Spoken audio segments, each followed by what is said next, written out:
Cinema industry అంటే సినిమాలు తయారు చేసే పరిశ్రమ అన్నట్టుగా అర్థం చెప్తుండదు, కానీ అది పూర్తిగా కరెక్ట్ కాదు. వాళ్ళు ప్రొడ్యూస్ చేసే సినిమాలు వాళ్ళు ప్రొడ్యూస్ చేస్తారు కొన్ని కోట్లు ఖర్చు పెట్టి, కానీ అంత ఖర్చు పెట్టి వాళ్ళు ప్రొడ్యూస్ చేసిన సినిమాకి అది వ్యాపారం. ప్రొడక్షన్ అనేది వ్యాపారం అది. కానీ ఆ సినిమా మార్కెటింగ్ అంటే అది ప్రజల దగ్గరికి చేరాలి. ప్రజల దగ్గరికి చేరేదానికి మార్గం ఏంది? ఈ సినిమా హాళ్ళు, ప్రదర్శనశాలలు. ఇవి సినిమా ఇండస్ట్రీ అంటే కేవలం ప్రొడ్యూసర్లు, యాక్టర్లు, డైరెక్టర్లు వీళ్ళని లెక్కేస్తున్నారు, కానీ అది పొరపాటు. సినిమా ప్రొడక్షన్లోకి డబ్బుండే ఎవరైనా ఎంటర్ కావచ్చు. సినిమా ఒక 25 లక్షల్లోనో లేకపోతే 5 కోట్లలోనో ఖర్చు పెట్టి సినిమా తీయగలరు. ఆ తర్వాత సినిమా తీసిన తర్వాత అతను డబ్బులు వస్తే ఇంకొక సినిమా తీస్తాడు, డబ్బులు రాకపోతే అక్కడితో అది ఆఖరు. అతను ప్రొడ్యూసర్గా అతని బాధ్యత. సినిమా హీరోలు అంతే, ప్రొడ్యూసర్లు అంతే. సినిమా ఇండస్ట్రీకి అసలు బేస్ అంటే మూలం ఎక్కడుంది? ఆ ప్రొడ్యూస్ చేసిన సినిమాలు ప్రజలకు అందించేది సినిమా హాళ్ళు. ఇక్కడ ఉంది బేసు. ప్రజలకు అందించి ప్రజలు 10 రూపాయలు ఇస్తేనే ఆ 10 రూపాయలే ఈ హీరోలకు కానీ, డైరెక్టర్లకు కానీ, ప్రొడ్యూసర్లకు కానీ వీళ్ళకి చేరుతున్నాయి. కానీ సినిమా పరిశ్రమ ప్రతినిధి బృందం అంటే సినిమా హాల్లో ఎవరు ఉండడం లే. అక్కడ కేవలం పెద్ద పెద్ద డైరెక్టర్లు, పెద్ద పెద్ద యాక్టర్లు, ప్రొడ్యూసర్లు, వీళ్ళు చార్టర్డ్ ఫ్లైట్స్ విమానాలు వేసుకొని హైదరాబాద్ నుంచి విజయవాడ వచ్చి, విజయవాడ నుంచి పెద్ద పెద్ద ఇంపోర్టెడ్ కార్లలో సీఎం దగ్గరికి వెళ్ళి సీఎంతో చర్చలు జరిపి ఫోటోలు తీసుకుంటున్నారు. కానీ అసలు సినిమా పరిశ్రమకి వేరు లాంటిది అది. మహావృక్షం అయితే దాని వేర్లు అనేది ఉండేది సినిమా హాళ్లలో. కానీ ఈ సంగతి ఎవరు గుర్తుంచుకోవడం లేదు. సినిమా హాళ్ళు అనేసరికి అనేక సమస్యలు ఉంటాయి. ఎందుకంటే రోజు కొన్ని వందల మంది ఆ సినిమా హాళ్ళకు వస్తారు. రకరకాల వ్యక్తులు, ఒకరికొకరికి సంబంధం ఉండదు. ఆడ మగ అందరూ వచ్చి సినిమా చూసి వాళ్ళు 10 రూపాయలు ఇస్తే అది కింద నుంచి పై వరకు అందరూ పంచుకుంటారు.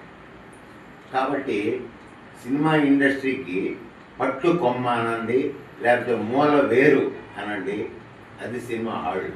ఆ సంగతి గమనించడం లేదు. సినిమా హాళ్ళ పరిస్థితి ఏంది?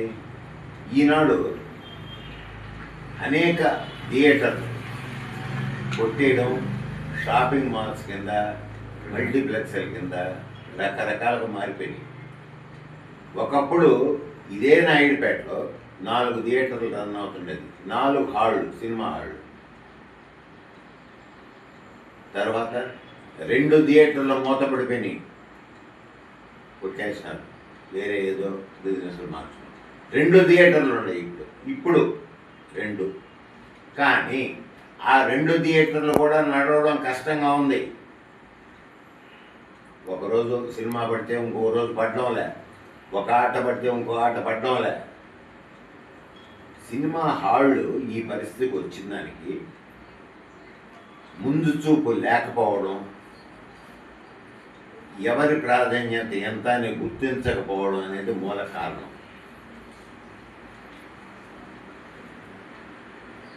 ఇప్పుడు అటువంటి థియేటర్లని నిర్లక్ష్యం చేస్తుండేది అధికారులు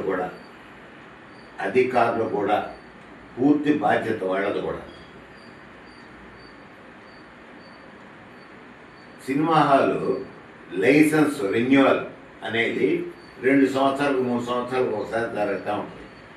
కలెక్టర్ చేయాలి. కలెక్టర్ దేన్ని బట్టి చేస్తాడు? R&B అంటే స్ట్రక్చరల్ సౌండ్నెస్ సర్టిఫికేట్ అనేది వాళ్ళు ఇస్తారు.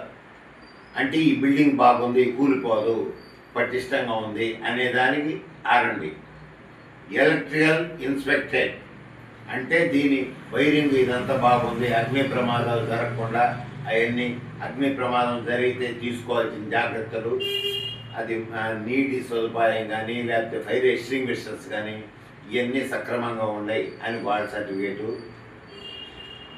ఈ R&B, ఎలక్ట్రికల్ ఇన్స్పెక్టరేటు వీళ్ళంతా సర్టిఫికేట్లు ఇష్యూ చేస్తే ఆ సర్టిఫికేట్లు కలెక్టర్కి పోతే కలెక్టరు 2 ఏళ్లకు 3 ఏళ్లకు రెన్యువల్ చేస్తూ ఉంటాడు సినిమా థియేటర్ లైసెన్స్ని. కానీ జరుగుతున్నది ఏంది? R&B వాళ్ళు వాళ్ళ రూల్స్ ప్రకారం థియేటరు ప్రతి 3 సంవత్సరాలకు ఒకసారి ఏదో ఈ వైట్ వాష్ అంటే సున్నం కానీ పెయింట్ కానీ ఏదో ఒకటి కొట్టాలి. కానీ 8.5 సంవత్సరం అయింది ఇప్పటికి. 8.5 సంవత్సరం నుంచి కనీసం సున్నం పూసిన పాపను కూడా పోదు. కానీ లైసెన్స్ రెన్యూవల్ అవుతానే ఉంది. వాళ్ళ పట్టుకోళ్ళ ఇన్స్పెక్షన్స్ అంటున్నారు. కారణం ఏంటంటే వాళ్ళ సర్టిఫికేట్ ఇవ్వాల్సిన అధికారులు ఇన్ని వేలు అని చెప్పి వాళ్ళ పట్టుకోళ్ళు వసూలు చేసుకొని వాళ్ళు దొంగ సర్టిఫికేట్లు ఇస్తున్నారు బాగుంది. ఒకప్పుడు సుమారు ఒక 6-7 సంవత్సరాలు అయింది నాయుడుపేట వెంకటేశ్వర టాకీస్ ఇది. ఈ థియేటర్ ఎలక్ట్రికల్ ఇన్స్పెక్షన్లో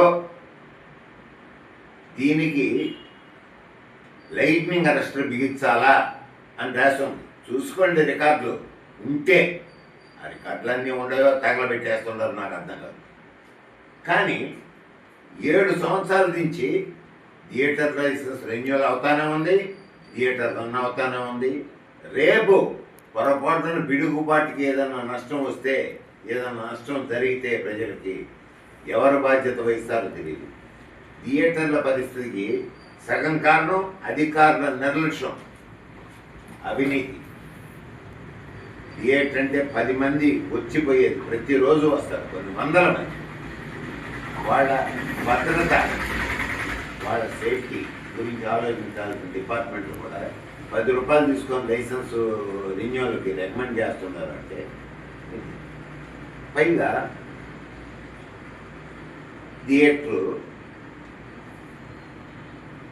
ప్రవేశ రుసుము అంటే రేట్లు, టికెట్ రేట్లు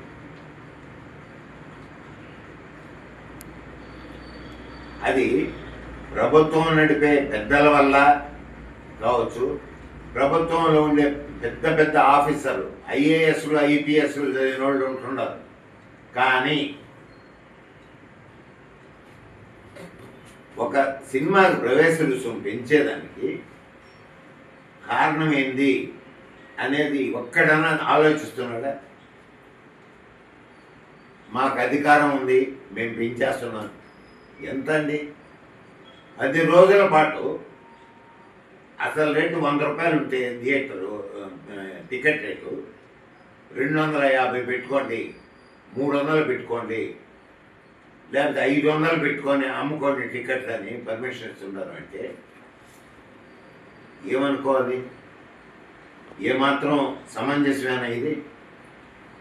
అది చాలదని ఒకటి ఫ్యాన్స్ షోనో లేకపోతే చార్టీయో ఏందో, అది ప్రీమియరు ఏందో లేదు, దానికి ఏం పేర్లు పెడతారో నాకు తెలియదు.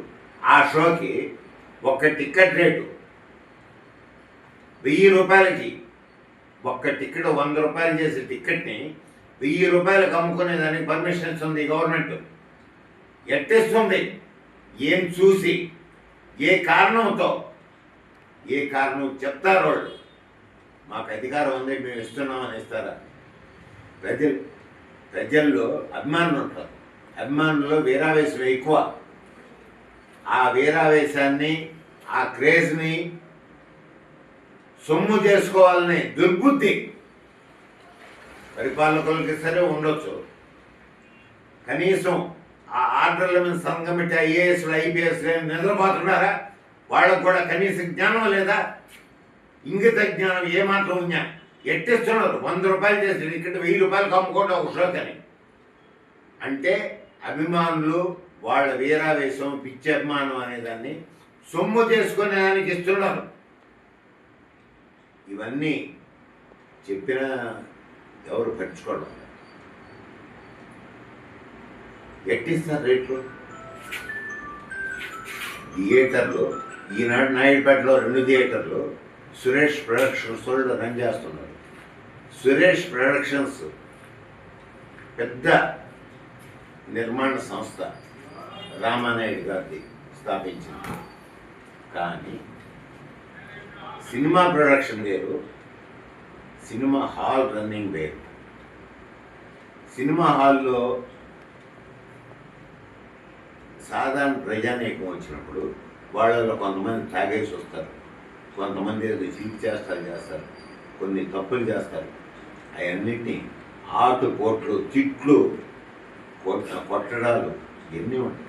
అన్నింటినీ భరించి ఆ సిబ్బంది వాళ్ళు సినిమా షో రన్నింగ్కి సహకరిస్తున్నారు. ప్రొడక్షన్లో ఎన్ని ఉండవే? పూర్తి పోలీస్ బందోబస్తు ఉంటుంది. వాళ్ళకేం తెలుస్తాయండి థియేటర్ కష్టాలు? వాళ్ళకి సినిమా ఫీల్డ్లో పెద్దలే, నేను ఒప్పుకుంటా. కానీ సినిమా ఫీల్డ్, సినిమా ప్రొడక్షన్ వరకే వాళ్ళు పెద్దలు. సినిమా ప్రదర్శన వరకు వాళ్ళకి ఏం తెలుసు?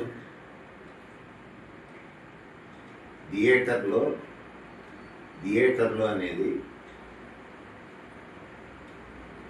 వాటి బాగోలు చూసేదానికి కనీస జ్ఞానం ఉండాలి. థియేటర్లు నడవకు. ఈనాడు హీరోకి కొన్ని కోట్లు, హీరోయిన్కి కొన్ని కోట్లు పెట్టి సినిమా తీసి ఒక్కోటి 30 కోట్లు, 40 కోట్లు, 50 కోట్లు, 100 కోట్లు అని లెక్కలు చెప్తున్నారే.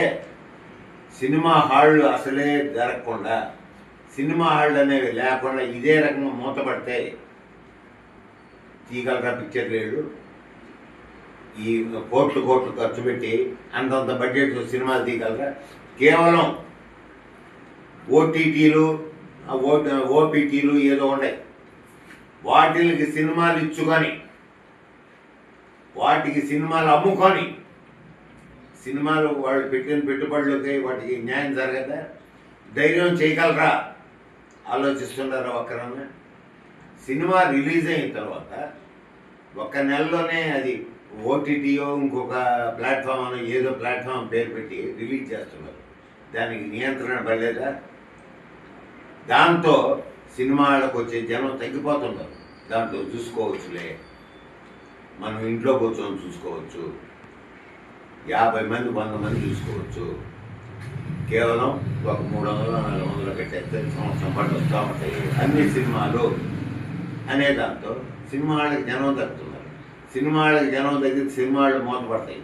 సినిమా వాళ్ళు మూతపడితే ఈ పెద్ద ప్రొడ్యూసర్స్ ఒక్కటే ఆలోచించుకోవాలా, ఇన్ని కోట్లు ఖర్చు పెట్టి ఈ హీరోలకి ఇన్ని కోట్లు ఇచ్చి సినిమాలు తీయగలరా?